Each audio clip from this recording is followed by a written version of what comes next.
Eleições, política, processo eleitoral, justiça eleitoral, democracia, votação, meus direitos. Programa Prosa Eleitoral. Oi, gente, eu sou Késia Reis e essa é a estreia do Prosa Eleitoral, um programa da Justiça Eleitoral do Tocantins que vai conectar você com temas ligados à democracia, cidadania, processo eleitoral. Então se liga que toda semana a gente vai trazer um assunto novo. E eu divido esse espaço com a jornalista Gabriela Almeida. Oi, Gabi. Olá, pessoal, e a gente estreia falando do assunto do momento, eleições 2018. Já estamos a poucos dias da votação, né, Késia? No dia 7 de outubro, os eleitores de todo o Brasil vão às urnas. Isso mesmo, Gabi. E para sabermos sobre os preparativos para a votação aqui no estado, com a gente o presidente do TRE Tocantins, desembargador Marco Vilas Boas. Olá, presidente. Muito bom ter o senhor aqui na estreia do Prosa Eleitoral. Olá, Késia. Olá, Gabi. O privilégio é meu. Presidente, a gente começa relembrando que esta será a terceira eleição neste ano aqui no Tocantins. Já tivemos a suplementar com primeiro e segundo turnos e que foi realizada em prazo recorde, pouco mais de 40 dias. A eficiência da Justiça Eleitoral do Tocantins foi testada com essa eleição surpresa? Realmente, esse foi um grande teste para comprovar a altíssima qualidade do planejamento estratégico que é desenvolvido pelo tribunal já há mais de uma década. Uma eleição surpresa como essa, para se realizar em um prazo tão exíguo, a princípio 60 dias, depois reduzido para 45 dias, com uma greve de caminhoneiros que paralisou o país já às vésperas da eleição, foi um teste para cardíaco. Todos deram tudo de si na realização desse pleito, que principalmente no primeiro turno, onde se vivenciava toda essa crise, tivemos um sucesso extraordinário, inclusive com uma rapidez enorme na divulgação do resultado. Toda a nossa logística e estratégia funcionou como um relógio suíço. E isso tudo se deve à alta dedicação dos juízes eleitorais, dos servidores do tribunal e dos cartórios e dos mesários e de todas as pessoas que participaram efetivamente dessas eleições. Presidente, recentemente o senhor se reuniu com juízes eleitorais e chefes de cartório para as últimas orientações sobre a eleição do dia 7 de outubro. O que podemos esperar da atuação de juízes e servidores? Excelente pergunta, Gabi. Como eu disse, nós trabalhamos com o aperfeiçoamento contínuo, tanto dos servidores quanto dos juízes eleitorais. Todos eles são muito dedicados, cientes das responsabilidades que possuem e da grandeza do trabalho que desenvolvem para que a democracia no país aconteça. Essa reunião foi uma reunião para delinear estratégias, por conta justamente desses episódios. Nós saímos de uma eleição e imediatamente entramos em outra, e todos realizaram um trabalho de grandiosidade na primeira, e a esperança que temos é que o sucesso dessas duas primeiras eleições, primeiro e segundo turno das suplementares, se repita nas eleições gerais, que evidentemente envolvem mais candidatos. É uma eleição que tem mais tempo para realização e ela precisa ser ainda melhor policiada por conta da grande quantidade de concorrentes, né? Passamos pelo processo de registros perante a Corte Eleitoral e daqui os recursos.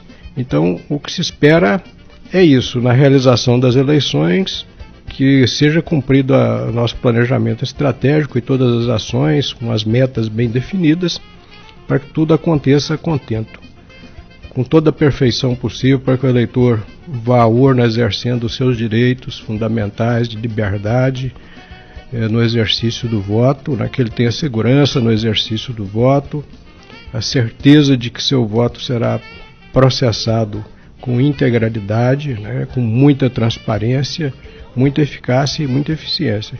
E, por outro lado, a parte da fiscalização, com os juízes eleitorais atuando na jurisdição para que os abusos sejam impedidos e que a eleição ocorra com igualdade de chances para todos. Presidente, o país hoje vive um descrédito da política. Como a Justiça Eleitoral do Tocantins vem contribuindo para mudar essa realidade? Com muita informação aos eleitores, porque infelizmente essa é uma realidade que decorre da própria crise da sociedade contemporânea.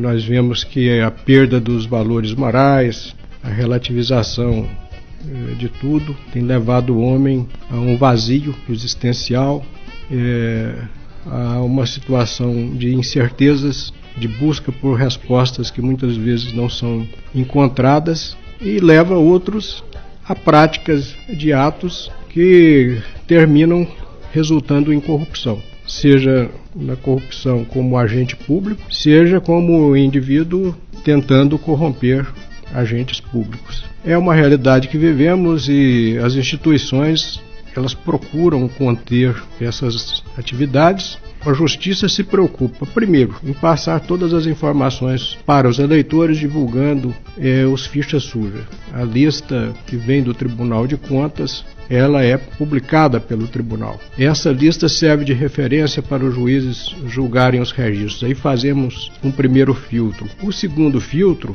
que é feito pelo eleitor durante a votação, esse é feito com base em todas as informações que são processadas, sejam naquelas oriundas do próprio debate político partidário nas eleições, né? Seja naquelas informações fidedignas que a Justiça Eleitoral passa para os eleitores para melhorar a compreensão do processo político e da construção da democracia. Então, estamos todos muito empenhados na inclusão sociopolítica de todos os indivíduos, na participação direta com a Justiça Eleitoral, de uma busca para melhorar o nível de discussão na democracia brasileira, no processo político eleitoral e para construirmos um país melhor. Exemplo disso é um programa que nós estamos desenvolvendo em parceria com outras instituições, que é da inclusão sociopolítica das comunidades indígenas do estado do Tocantins. Os povos indígenas sempre foram recriminados e distanciados do processo de escolha, e hoje é uma significativa parcela de eleitores do estado, cerca de 6 mil eleitores, que influenciam diretamente na escolha dos candidatos. E eles precisam compreender melhor o funcionamento do sistema político ocidental, do nosso sistema administrativo, do nosso sistema judicial, para que possam escolher melhor os candidatos e contribuir mais para que a democracia de fato aconteça no país. Presidente, nessas eleições, 1.039.439 eleitores tocantinenses estão aptos a votarem. Durante a suplementar, foi registrado um alto índice de abstenção, que somado aos votos brancos e nulos, chegou a 50%. Qual a mensagem do senhor para o eleitor?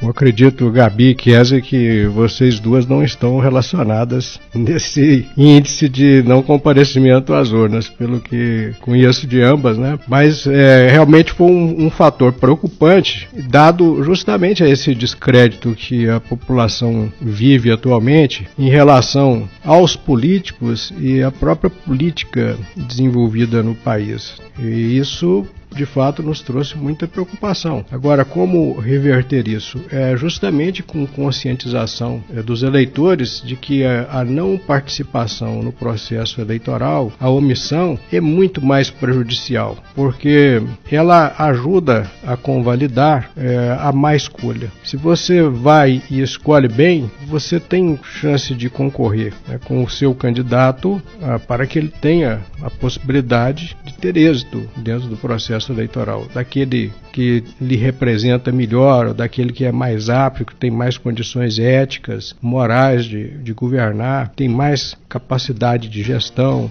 tem mais capacidade de exercer, por exemplo, um mandato parlamentar. A omissão, ela nunca é boa em setor nenhum da vida. Então, o omisso, ele deixa que o mal aconteça.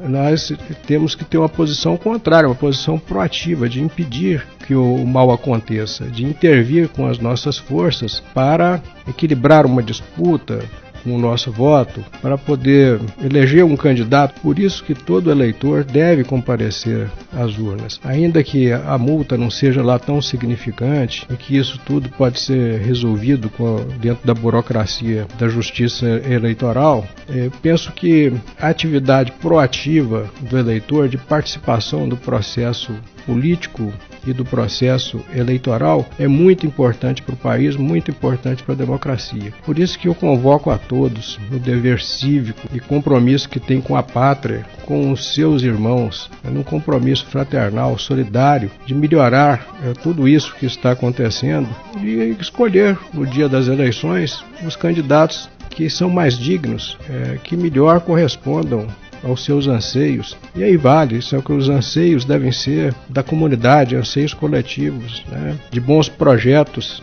a serem desenvolvidos em prol da sociedade e não para atender pedidos pessoais ou de ajuda ou de doação desse ou daquele bem que todos sabem é crime eleitoral, né? Não pode acontecer. Então pensem na coletividade, pensem naquelas pessoas que estão necessitadas ao seu lado e que precisam de ter uma resposta do governo para que as coisas aconteçam, seja do governo federal, seja do governo estadual. E também precisam ter, no ponto de equilíbrio do poder legislativo, que representa o povo nessa interlocução com o poder executivo, bons representantes para que saiam leis de boa qualidade e também ações governamentais, programas governamentais, políticas públicas que realmente contribuam para que as pessoas sejam mais felizes, que as pessoas sejam mais bem atendidas, que tenham mais perspectivas de qualidade de vida. Recado importante, então, no dia 7 de outubro, vem para a urna e vote consciente. Conversamos com o presidente do TRE Tocantins, desembargador Marco Vilas Boas. Obrigada pela participação, presidente. Eu é que agradeço, Kézia, Gabi, excelente trabalho para vocês e excelente eleição. E votem bem no dia 7. Hein? Com certeza, não é não, Gabi? Com certeza. E na próxima semana, a gente conversa sobre qualidade do processo eleitoral. É isso aí. Valeu, Gabi. Então fiquem ligados que semana que vem tem mais. Você ouviu Prosa Eleitoral, um programa da Justiça Eleitoral do Tocantins.